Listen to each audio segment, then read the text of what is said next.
The celebrities are gossiping about drama amid Baldoni. Asking why Blake Lively and Ryan Reynolds were even there. They did this publicity stunt last night where they went on SNL and Ryan Reynolds made this silly joke, this really silly joke. Blake Lively and Ryan Reynolds are shunned by Hollywood A-list stars after staging their embarrassing PR stunts during the SNL 50th anniversary event. Blake Lively and Ryan Reynolds were the hot topic of conversation among guests at Saturday. The surprising appearance of Blake Lively and Ryan Reynolds triggered controversy and confusion among celebrities and fans alike, causing a lot of people to sideline them. Baldoni's lawyer has some choice words about it. This PR blunder amidst the legal battle gave Baldoni's legal team an easy argument.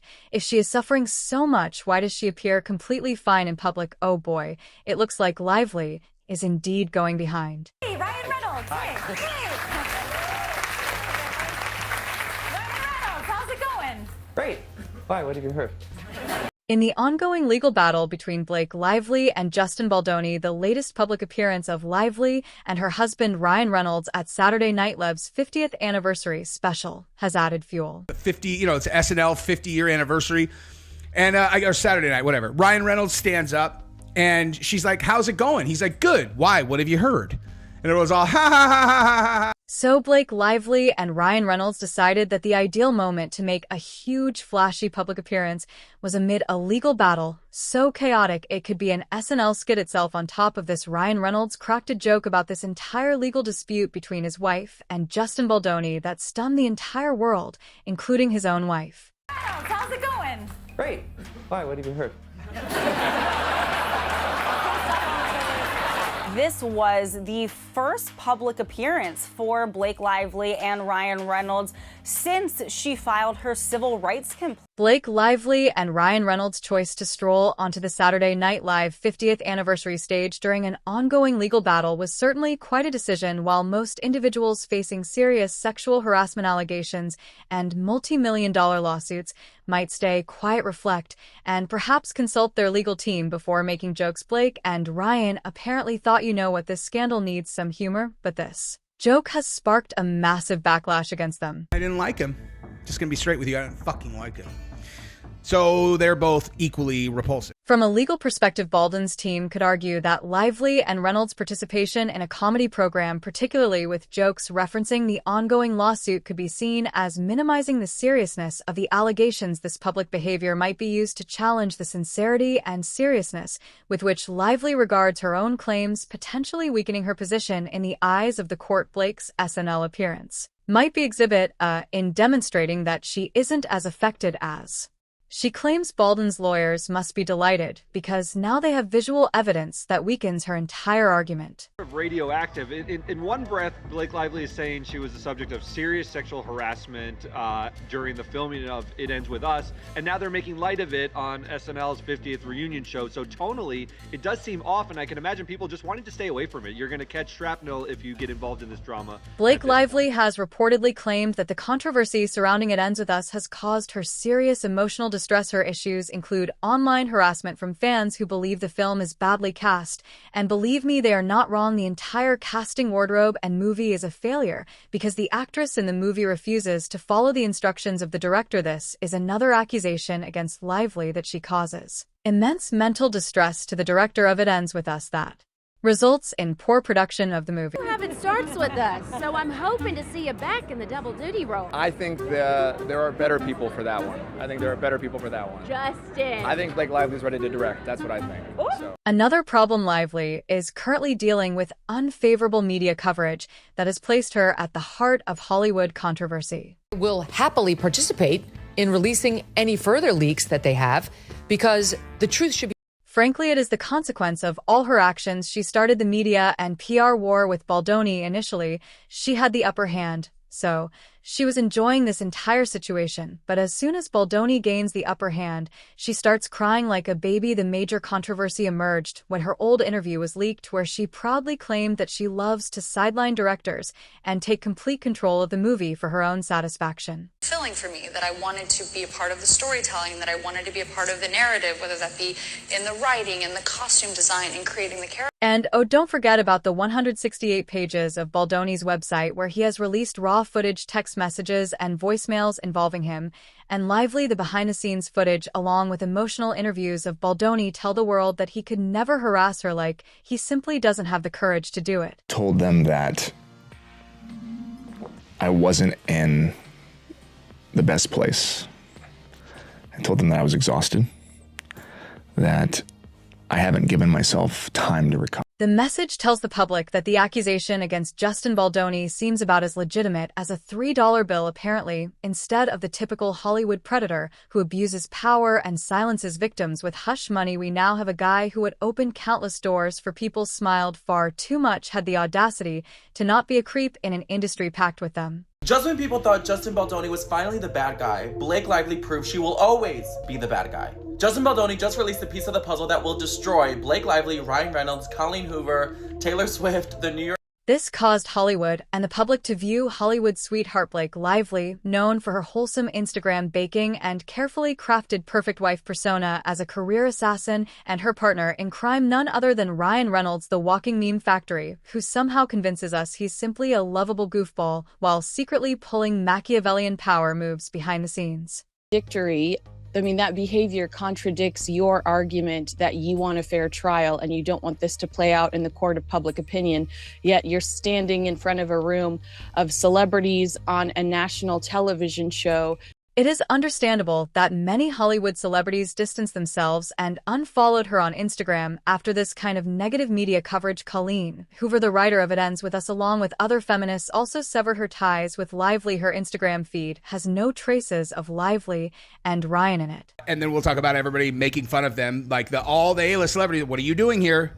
Why are you guys here? Do you guys really believe that you're still part of our crew, you crooked weirdos? After all of this backlash, Lively plays the role of damsel in distress. She claimed she is under high stress because of all this negative media coverage and the lawsuit against her. At this moment, Leone has filed a $400 million defamation lawsuit against her, and it looks like he's going to win it soon. That's why it is natural for Lively to feel stressed now. Baldwin's lawsuit is 179 pages in the public. She claims she is being harassed by Baldoni, his legal team, and various fans. This harassment is upsetting her now. The question here is, if someone is genuinely so distressed that they can barely function, why are they in a comedy show? Such distressed people typically don't show up to a high-profile event packed with A-listers. They don't walk the red carpet in full glam for one of the biggest televised celebrations of the year. And most importantly, they don't mingle and socialize like nothing's wrong. That's why Brian Fredman has many choice words against Lively and Ryan. He is pointing out the joke of Ryan in the SNL event while also highlighting the happy faces of Lively and Ryan. Now, Baldoni's lawsuit is 179. Legally speaking, this was a golden opportunity for Baldoni's team. They can now argue that Blake Lively doesn't seem to be taking her own claims seriously, because really, if someone was deeply traumatized and facing a harrowing legal battle, would they be out cracking jokes on live television? Most people would be sitting with their lawyers, not their sketch comedy friends. You know, I'm unaware of anybody, frankly, whose wife has been sexually harassed and has made jokes about that type of situation. If you're filing lawsuits about emotional distress, it probably helps your case if you appear distressed. Instead, Blake and Ryan chose to attend one of the biggest entertainment events of the year. All smiles, laughter, and playful banter. The optics aren't great. Now, with lawsuits and texts and all the things that she put out there, Justin is allowed to defend himself. He has, and he's been doing a way better job than your maximum effort. Ryan Reynolds' involvement could also damage Blake's case because he is known for carefully calculated PR moves, so this wasn't merely some random date night. On top of this, his comedic persona can make the situation seem even less serious. His presence reinforces the idea that Blake isn't struggling alone. She has her famous husband supporting her. On the other hand, we could see Baldoni is alone in his journey. He is no one with him, as he isn't a strong Hollywood personality. Here, in one of the interviews where Brian Fredman mocked Lively and Ryan over their SNL appearance, the host asked him about Baldoni's current vacations. They showed up to try to make light to sort of poke fun and seem likable and see everything's cool, guys, right? No, that's why they intended. It appears that Baldoni is spending a month-long vacation in Hawaii with his wife and children. If I'm not mistaken, is on vacation right now with his kids in Hawaii. Is he still there? Do you speak to him? I do speak to him. I speak to him often. I wouldn't call it vacation. Brian framed it in a way that showed how helpless Baldoni feels against all these accusations that he wanted to be with his family and friends to find some peace. Somebody who's been accused of heinous, arguably what are crimes, is on vacation. Everyone agrees here that Baldoni is in need of peace and some support. He is not attending fancy Hollywood events where he is showing smiles or helplessness to the world. He has distanced himself from all the Hollywood drama and wants some private time and peace with his family. This makes him a relevant and favorable personality among Hollywood celebrities, further weakening Lively's case. There's also the jury factor. Public perception matters, and if this case ever goes to trial, Baldoni's lawyers could point to this moment as proof that Lively and Reynolds are more interested in playing the celebrity victim card than actually proving any wrongdoing. They can argue that Lively is trying to influence public opinion through media stunts rather than allow the legal system to do its job. And then there's the timing. While Lively was stepping onto the SNL stage, Baldoni was reportedly in Hawaii with his family, trying to find peace. After being accused of serious crimes, now contrast that image. One person avoiding paparazzi and trying to hold his life together while the other is cracking jokes under studio lights. Which one looks like they're telling the truth? If Blake's team wanted to prove that she was isolated and vulnerable, showing up arm in arm with Ryan Reynolds at an A-list event completely destroys that claim. On the other hand, Justin's private time with family in Hawaii further strengthens his claims. If Baldoni's team wants to use this SNL event against Blake, they'll likely request all media footage of Blake at the event, including behind-the-scenes interactions. There are rumors that the couple stayed at the event for a long time, maybe 1 hour after the event ended, to mingle with celebrities and enjoy themselves without showing visible signs of distress. I think that he is trying to gather with his family and get some semblance of. Events like these are where industry narratives take form. If people at SNL 50 were already whispering about Reynolds and Lively, that's a sign their Teflon-coated reputations might not be as untouchable as they believe today. It's quiet gossip. Tomorrow, it's front-page news. And taking selfies with other actors, cast, and crew. We're told they finally left the studio with Paul McCartney before they skipped the after party and went home since it was already.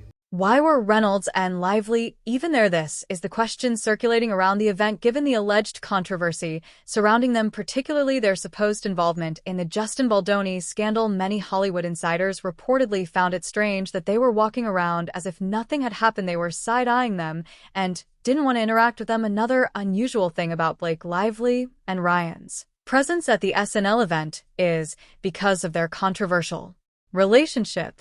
But now they're out there celebrating, making jokes, making light of it, which Justin Baldoni's legal team could absolutely use against them in Justin's defense. Blake Lively hosted once in 2009, yes, 15 years ago, when flip phones were still a thing. Clearly a legendary SNL icon. Ryan Reynolds, he never even hosted. He's only guest starred in a couple of monologues, basically an SNL Hall of Famer. But sure, let's pretend they were essential to the history of the show. Maybe Lorne Michaels simply couldn't do the 50th without them. But this lack of connection with SNL is not the only strange thing here. We heard where they were confused as to why they would be there and involved in this way. Scarlett Johansson is married to SNL's head writer Colin Jost. You know, the same Scarlett who may or may not have a history with Ryan Reynolds. So Ryan and Blake decided to make their first post-drama appearance at her husband's show. Lively is appearing on her husband's former show. That's not just messy, that's Hall of Fame level pettiness. It is showing how much Lively is panicking throughout this journey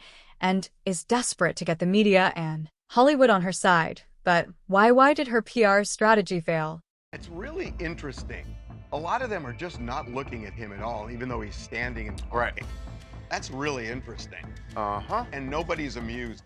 Well, there is a shift in Hollywood power games that disrupts Lively and Reynolds' supposed scheme. They reportedly tried to damage Baldoni's career with sexual assault and fat-shaming accusations. The strategy apparently relied on Hollywood's old system. A scandal erupts, the accused gets canceled, and the accusers get to seize control of whatever project was at stake. Classic. According to this plan, Lively was supposed to gain the director rights if it ends with us, while also becoming the victim of the Me Too movement. There were people who were talking to them. Paul McCartney, strangely enough, was hanging out with them. But there were other people who actually avoided them, is what we heard, that were just didn't want to get into conversation. However, unlike the days when traditional media would simply echo whatever narrative powerful people fed them, independent creators, podcasters, and alternative journalists don't automatically take things at face value. If something seems suspicious, like, say, a conveniently timed accusation or a New York Times detailed report, they'll investigate deeper. That means the usual cancel tactics don't always work anymore thanks to high-profile cases of false allegations. The prominent example of it is Amber Heard. People are much more skeptical when a convenient accusation suddenly happens to appear at the right time. If Baldoni had genuine support online, he could bypass mainstream media entirely and tell his side of the story directly, something that wasn't possible 15-20 years ago. Once upon a time, an A-list name could guarantee a movie's box office success. Now, not so much. Just ask Disney how those billion-dollar flops are working out. Even big names like The Rock and Leonardo DiCaprio can't single-handedly save a film if audiences aren't interested. Traditional media used to be the gatekeeper of entertainment and news. Now YouTube, TikTok, and independent platforms have made it possible for anyone with a mic and a camera to become a global influencer without needing a Hollywood exec blessing. Often, I can imagine people just wanting to stay away from it. You're going to catch shrapnel if you get involved in this drama. Other figures like Joe Rogan, whose podcast reaches millions per episode, far more than most late-night TV hosts or mainstream journalists, his unfiltered discussions attract an audience that actually trusts him more than, say, an actor delivering scripted activism from a teleprompter. Thousands of people have hosted this show over 50 years. We weren't asking where every single person was. So no, there was no expectation that Blake Lively needed to be there. He has created a series of videos mocking Ryan Reynolds and Blake Lively. He is openly roasting them while helping Baldoni shape public perception. Traditional celebrities might have millions of followers, but how many are actually engaged? Meanwhile, independent creators build loyal audiences who actively watch, support, and share their content. Other examples are Candace Owens and Megyn Kelly. Their YouTube channels also feature a series of videos supporting Baldoni, helping him build a fan base. This is your first appearance to go out and about after all the drama to show up on Scarlett Johansson's husband's show. Colin Jost, her husband, a big deal, big head writer over at Saturday Night Live, and they decided to go into that. Once people got their news from CNN, Fox, or the New York Times, now citizen journalists and independent commentators like Matt Taibbi, Glenn Greenwald, or Breaking Points often uncover bigger stories with more credibility and transparency. That is why the public doesn't take the New York Times' long article regarding Blake Lively and Justin Baldoni seriously. That article was part of Lively's PR campaign and aimed to damage Baldoni's reputation, but not everyone in public takes it seriously. In fact, this article caused a massive backlash for Lively, hurting her entire campaign. Baldoni and Blake Lively, Ryan Reynolds thing, and it's just, this is gold for content creators, because there is this like dichotomy that exists between like Hollywood celebrities and then like content creators and podcasters. Now, as the big day draws closer, March 9th, 2026, anxiety for Lively and Ryan is escalating. They both must face the court and provide answers about the defamation campaign they have launched against Baldoni. So far, it seems like no one in Hollywood is standing with them. Their PR campaigns are collapsing. SNL event is one example of it. More drama is coming in this, so subscribe to our channel to stay updated with it.